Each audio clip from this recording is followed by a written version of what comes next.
Hi. Hi. So- We're here with, what is your name? Trevor. Okay, cool. And he knows so much about local flora, right? And fauna, I'm yes. sure. So he's telling me about reishi, the local mushroom that has protein content in it. So he's telling me how to find reishi, and a very interesting thing that he pointed out about the branches. And can you tell about the pruning? So we were looking for the lowest branch. We're looking for the lowest one, and typically you find branches have been pruned off either by natural reasons or, of course, someone comes in and does it. We look to the very top. We see that there is the lowest branch about there. Our reishis on this tree are probably going to be about up here. And this is cedar. This is a cedar. Now, you're going to find your reishis on a pine tree. Okay. You're going to find them on a pine tree. The pine's somewhere over here, but we're surrounded by cedars at the moment. And what forgive me, what did you say about the years? So you calculated how many years ago the branch was pruned by counting these rings? Yes. So from the very center, right about here, we'll count from this major point right here as 1, 2, 3, 4, 5, 6, 7, 8, 9, 10, 11, 12, maybe 13, 14, maybe even 15. Years ago the branch was pruned. Wow, that's incredible. So You can imagine this tree was probably somewhat smaller, definitely a little smaller. When we see the difference between this branch and say the other branch over here, let me see. this branch from here,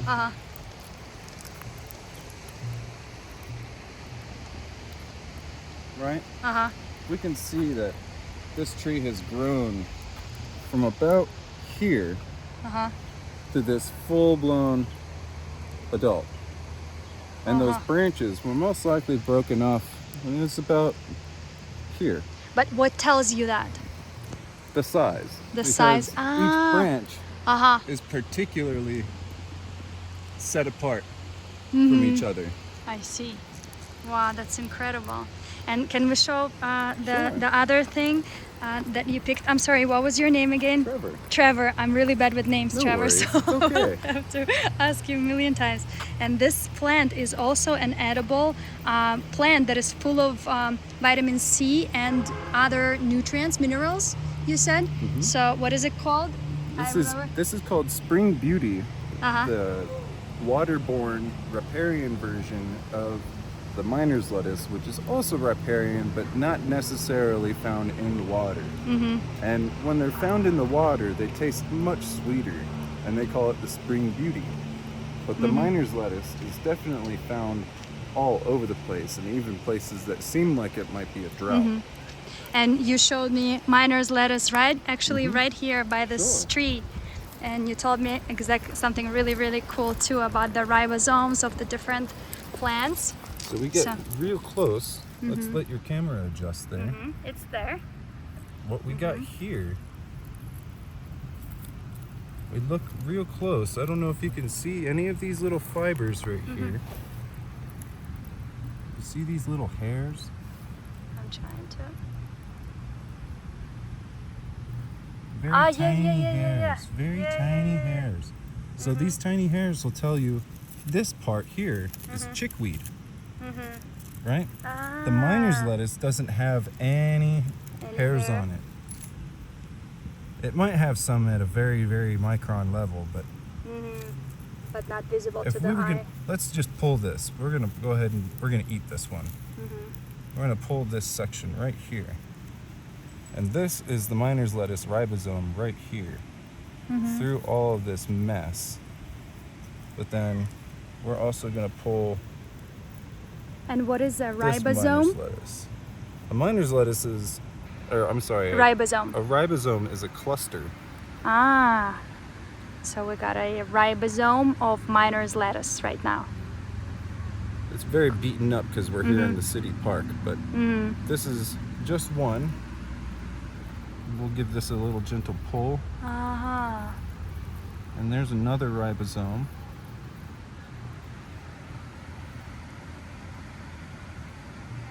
Cool.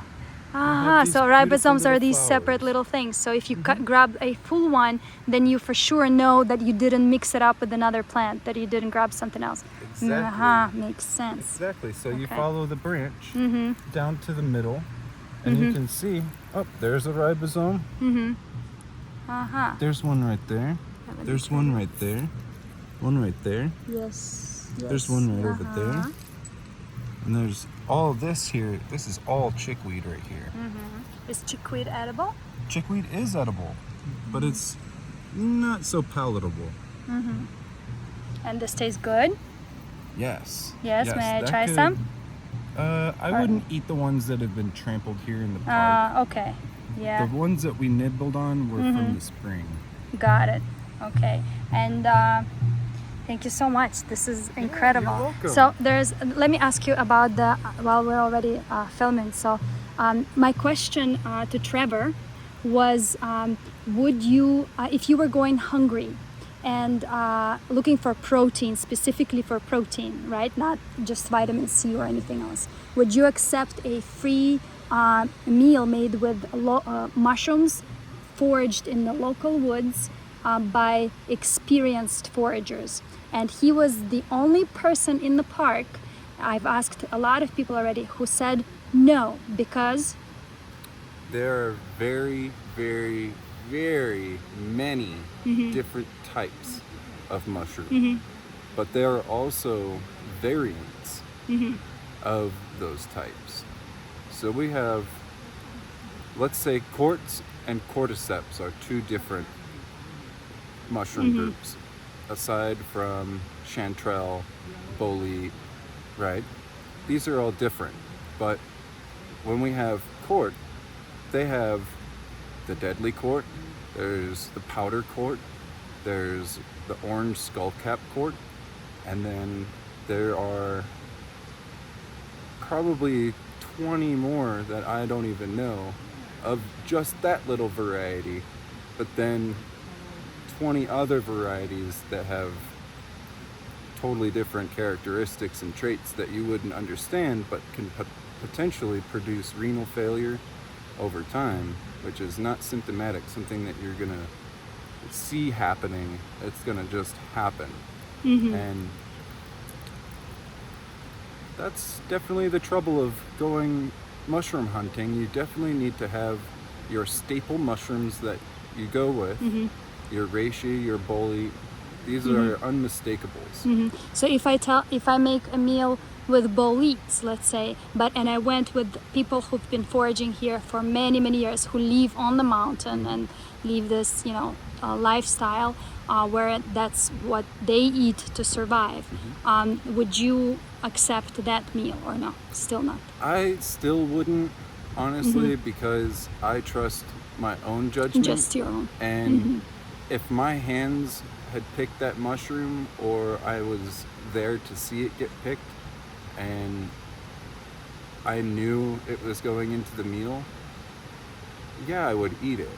But if I were to be short on money and go to a soup kitchen and I cannot provide that meal for myself, then I would definitely not choose the vegetarian option and go with possibly the meat, because there I'm getting a piece of fried chicken or some kind of thing, mashed potatoes, and there's no mushrooms in it.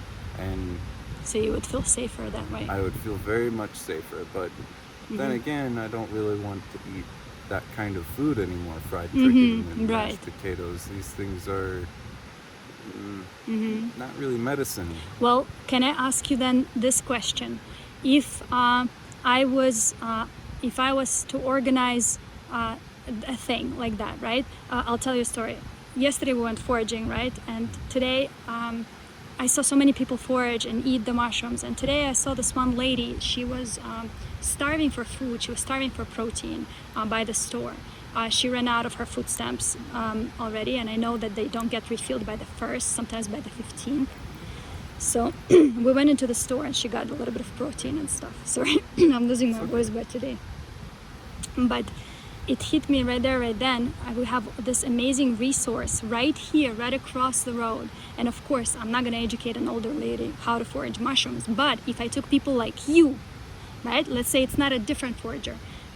I took people like you into the forest to gather mushrooms and then to cook them with knowledge of people who were yesterday at the festival, who were educators, who were educating people on how to cook to proper temperatures. There are scientists, there are foragers, all sorts of people. If they all get involved, would you then serve that meal to someone if you picked it yourself?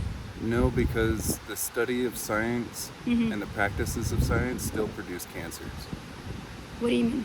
Oh, well, yeah, I understand. But I'm saying if you were confident, if you were the one picking, would you serve it to somebody? Yes. Right? Yes, because I would have faith in my heart that I knew exactly what you were doing. What I picked was a guarantee, not going to be some random mistake. Right. So this is the question of trust. With Morels, there's only a couple different kinds. And really, when it boils down to the morel, you can't go wrong. Yeah. You really can't. But if you were to try and use morels as your staple, you're going to have a really hard time because it's only seasonal. Yeah. But I'm talking about supplementing, right? And of course, maybe afterwards involving some other things like the things that you showed me, or even the little shoots from the tree. I mean, I wouldn't want to hurt the tree, because that'd be pretty terrible. But mushrooms make sense, to pick them because there have been studies done that it does not affect the forest because we're not taking out the mycelium part, right? We're taking out only that. So this is why I suggested the shelf mushrooms, because up at the very tops we have our chaga, right? When a tree falls, it's the most opportune time to go grab that chunk of chaga, right? But then usually that reishi is just low enough that even deer get to nibble on it. And it's the outer ring that breaks off. It's all medicine, but the hard piece in the center is more boiled down and turned into a tea, right? And the matter is thrown out or back into the garden. Can you eat it in any, like, let's say if I make a vegan wrap, right, with lettuce wrap. Today I made a wrap with morels. And would you be able to make it with reishi or chaga? With the chaga, no, because it's more medicinally based. And if you wanted to make a chaga-based meal, it would be too firm, too hard too crunchy. To eat. Yeah. And there would be no way to cook it down to a nominal texture, right? But the reishi, the outer ring is already soft and squishy, and it's ready to saute. It's ready to go into a pan, and it definitely needs to be eaten lightly. You don't want to eat too much of it. But you can make it a staple protein to any diet, and you can guarantee that the reishis, if they don't have any sort of obscure rainbow color to them, some type of what looks like oil sheening, right? That's probably not safe anymore. Something happened to that mushroom. Something happened through the tree. Oh wow! Right? It picked up some toxins, and then the mushroom picked up toxins from the earth. Wow! And ultimately, the reishi is a byproduct of the tree. Right. It's very obscure how this happens, but the same thing with the morels. The morels produce themselves through the decaying of the oak. And usually, if you find an oak tree, you look up and follow its limbs. And wherever its limbs hang over you, follow that limb pattern on the ground, and you'll find your mushrooms. Really? Wow. That's. Or you can disturb the tree once before, and come back during the season, and there'll be morels everywhere. Oh wow! So Some they people they set like the woods on fire. yeah, I've heard about that. They say that they like disturbed habitat. I didn't understand that you can actually disturb manually, like actually what like. It's just setting it on fire for a brief moment and hosing it all down and letting it dry out. Oh wow! That's all it is. And then because of that, the mushrooms will come up. That's incredible how Usually that works. they do that Now, with, how that would not be then considered mycorrhizal, right? That's not a symbiotic relationship. What is that? Is that a healing mushroom then? Yes. It's healing the tree. Yes. Ah, you see, nobody ever discusses that. But it's also trying to help break the tree down because this happens typically with stumps and root clusters that are still buried, and even down trees that fall and get buried over time. Your morels will pop out of thin air sometimes, and you dig down and you'll hit some amberized oak wood or something, and with that oak wood you would want to follow all the way down to the very, very bottom of it and look around, and you might find amberized reishi, you might find amberized chaga, and that is special, absolutely fabulous. Some of the most intense medicine you'll ever find anywhere. Wow, you're so knowledgeable about the forest. So knowledgeable. I'm willing to share anytime. Awesome. Anytime you see me. That's awesome. I'm Cool. always willing Thank to you so share. much. I appreciate it. Just one more question I had before I forget. I forgot. So, just coming back to the main topic, to the main question. So, supplementing with mushrooms, the people that need to supplement, 99% of people are not like you, right? They don't know how to pick mushrooms. If there was something like that to supplement, would you say that it's a good thing or a bad thing? Like where you I find think it is a good thing. Yeah. I think it is a good thing to supplement people's income with stuff that is local in the forest, right? But that's only for acceptable. locals, instead of bringing tourists in, which I'm sure, of course that's a part of, generating money, but actual just using the resources that are local and available already for the locals. That's exactly what I was hoping to hear you say, because that is everything that I would hope to happen. Right. I would hope that we could go out and forage and become a little more sustainable in our lower income families and be able to bring them up to a substantial level and at least feel middle class. At least feel like they've got some kind of sovereignty and some kind of dignity, because I can't pay $8 for a bag of potato chips or a bag of cereal. I have to go out into the wilderness, and it actually brought me the happiest nutrition I've ever had in my life. Right, exactly. And just showing people the way that there is a different way, right? I think it's possible. It's just, it needs to happen. Somebody like you and somebody like the local foragers need to bridge that gap between them knowing that the food can only come from the store, from the plastic bag, and that it can actually be safe to eat something in the forest. Yeah. Right? Yeah. All right. What's Well, thank you so beautiful much. is everything can be washed. Right? Everything can be Exactly. cleaned. Everything. True.